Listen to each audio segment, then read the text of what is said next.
लोकसभा चुनाव करीब आते ही सियासी सरगर्मियां बढ़ गई हैं। चाय की टपरी से लेकर हर जगह चौराहे तक राजनीति के चाणक्य आपको सियासी गणित समझाते मिल जाएंगे।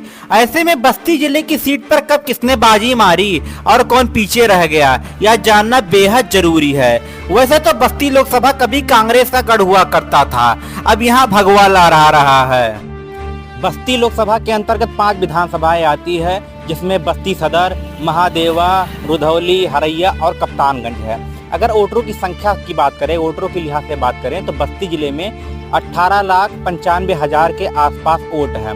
और जातीय समीकरण के हिसाब से बात करें तो बस्ती में चौधरी, ब्राह्मण, क्षत्रिय, मुस्लिम इन वोटों की बहुलता बस्ती जिले में है। और बात करें ओबीसी वोटरों की तो ओबीसी वोटर यहाँ की जीत के निर्णायक माने जाते हैं।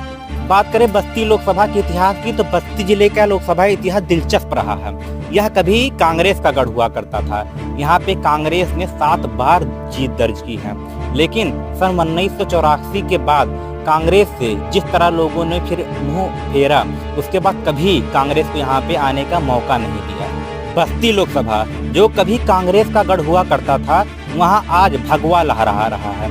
राम मंदिर आंदोलन के बाद हुए चुनाव में 1991 के बाद यहाँ पे भगवा छाया रहा और लगातार 10 साल तक छाया रहा। उसके बाद मायावती का नीला झंडा यहाँ पे छाया रहा। लगातार 10 सालों तक मायावती का नीला झंडा बस्ती लोकसभा में राज किया।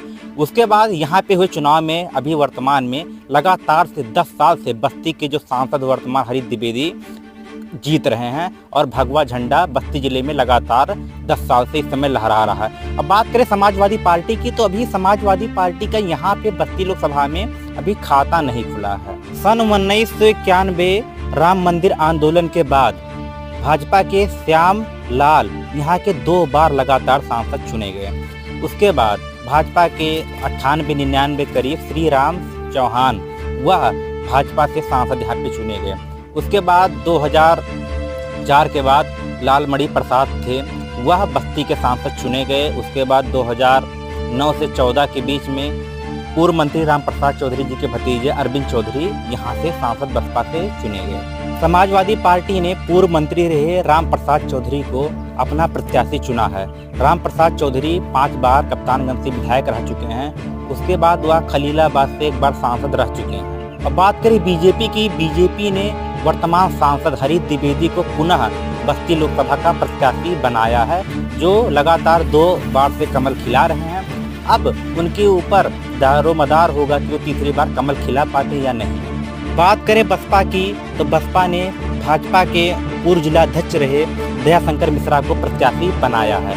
दयाशंकर मिश्रा पूर्व में जिलाध्यक्ष भाजपा में रह चुके हैं और उन्होंने लगातार 35 वर्ष से भाजपा में थे। वो निराश थे भाजपा से टिकट ना पाने की स्थिति में, इसलिए उन्होंने बसपा ज्वाइन की और बसपा ने उन्हें लोकसभा बसपा का प्रत्याशी बस्ती जिले से बनाया है।